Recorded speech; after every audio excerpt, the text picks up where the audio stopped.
Duket sikur kryeministri e ka parashikuar mbarimin e metrave katror.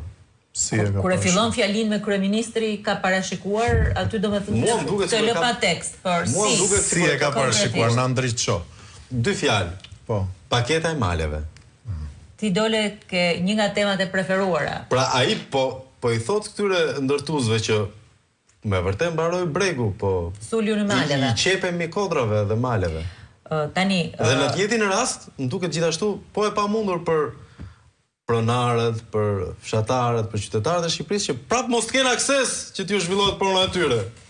Shikom, ndoshta edhe prej familjes që vi, unë mund ta kem ndjer pak çështjen e pronave më shumë se të tjerët. Dhe është një çështje që për mua është shumë sensitive, po edhe për njerëzit që përfaqësoj, për qytetarët e vjetër të Tiranës, që edhe sot në 2026 ne flasim për kthimin e pronës te i Zoti. Kush e mendoi që do flisnim në 2026 për këtë koncept? Jo, ne tjerët kemi rënë paqe thjesht na u mor prona atë. Dakor. Shpëtuam. Po ka disa që e kanë akoma për të zhvilluar. Tani, këtu ka 2 gjëra. Së pari një përmendja e ligjit investimeve strategjike. Është antikushtetues, sepse cënon të drejtën e pronës. Është korporata e investimeve. Që është duke dhënë leje ndërtimi Kërpata, që është duke dhënë leje ndërtimi në qendra të qyteteve, e merr atë pronën publike, e prish edhe është kthyer në një ndërtues ordiner qeveria. Është kthyer në një ndërtues, në një kompani që edhe konkuron këto kompanitë e ndërtimit, nga njëra anë, po edhe nga ana tjetër shkënon përsëri drejtën e pronës. Ose i mbron kur digjen. Patjetër, në atë rast bëhen akoma dhe më protektiv. Dhe paketa maleve është rasti i tretë, që çfarë i thotë? Dhe e ka thënë me fjalët e veta në fakt. I thotë që e ke atë tokën aty, thotë, e përdor, merre zëre, i thotë. Dhe investo, se më vonë po i doli pronari merret shteti, s'merresh ti. Domethënë krijon kosto që i zën pronën pronarit dhe thotë që dhe në të ardhmen i jep dhe letra dokumenta pronësie dhe në të ardhmen thotë do krijoj kosto të tjera se do dalë pronari lishëm dhe do merrem unë me të.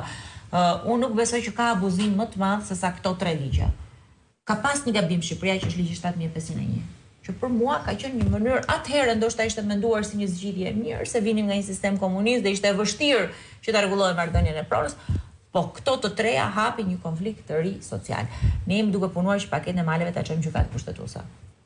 Ajo që ndodhi në Theth, ato që ndodhi që po ndodhe ende në Theth. Që po ndodhe. Se janë rikthyer fadromat në Theth. Ajo ishte pararendja e paketës maleve. Aty nisi paketa maleve. Mbasi i filloi shfarosi ato, i tha atyre pritha se këto tjerët që do e përdorin tokën, ato do e marrin edhe me letra. Unë nuk e di se për çfarë shteti flasim, për çfarë standardi flasim, por nuk respektohet e drejta e pronës.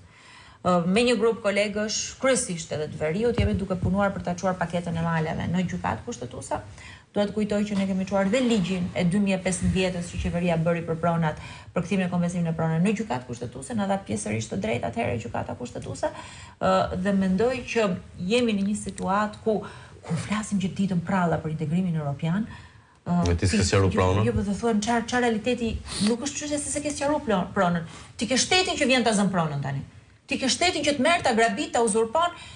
Isha para pak ditësh në Babru, një qytetar atje, familja vjetër Dervishi, që kishte mezi kishin ruajtur atë cepin e Kodrës, që kishte një pronë të vjetër, në cep kishte pas dhe një repart ushtarak, kishte bërë një vendim qeverie, ja kishin marrë, kishin dhënë Kajos për të prodhuar armë.